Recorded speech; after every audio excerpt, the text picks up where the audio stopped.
అందుకే మిత్రులారా ఈనాడు తెలంగాణ రైజింగ్ 2047 లో మీకు ఏ విధంగా అయితే ఐటీ పరిశ్రమకు ఒక చాప్టర్, ఫార్మా ఇండస్ట్రీకి ఇంకొక చాప్టర్, ఎడ్యుకేషన్ ఎంప్లాయ్మెంట్కి ఒక చాప్టర్, హెల్త్కి ఒక చాప్టర్ ఎట్లయితే ఉందో ఫిల్మ్ ఇండస్ట్రీ కోసం కూడా ఒక చాప్టర్ పెడతాం.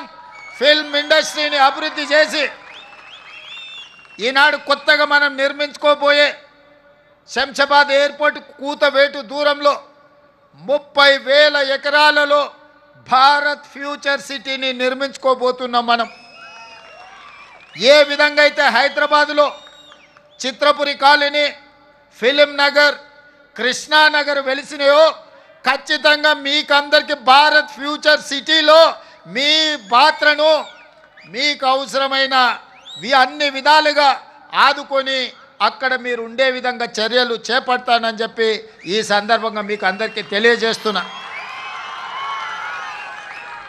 ఈరోజు హెల్త్ ఇన్సూరెన్స్, డెత్ ఇన్సూరెన్సే కాదు, మా కార్మికులు ఆరోగ్య భద్రత పూర్తి స్థాయిలో తీసుకోవాలని, అనుకోకుండా ప్రమాదవశాత్తు ఎవరైనా మరణిస్తే ఆ కుటుంబాలను ఆదుకోవాలని.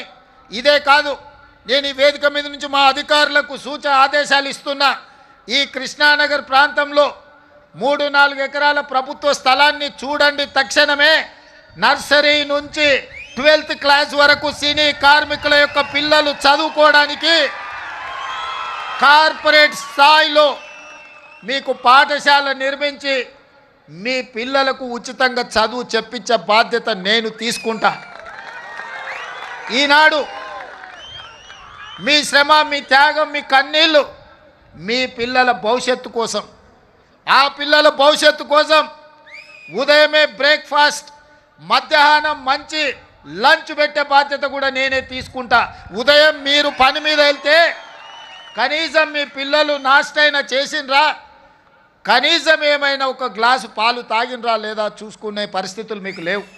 అందుకే నాణ్యమైన బ్రేక్ఫాస్ట్ ఇవ్వడమే కాదు, ప్రతిరోజు వాళ్లకు పాలు ఇచ్చి, ప్రతిరోజు వాళ్ళకి బ్రేక్ఫాస్ట్ పెట్టి, ప్రతిరోజు మధ్యాహ్న భోజనం కూడా పిల్లలకు పెట్టి మంచి చదువులను అందించే బాధ్యత నేను తీసుకుంటా, రాష్ట్ర ప్రభుత్వం తీసుకుంటుంది. మీ పిల్లల చదువుల బాధ్యత నాది.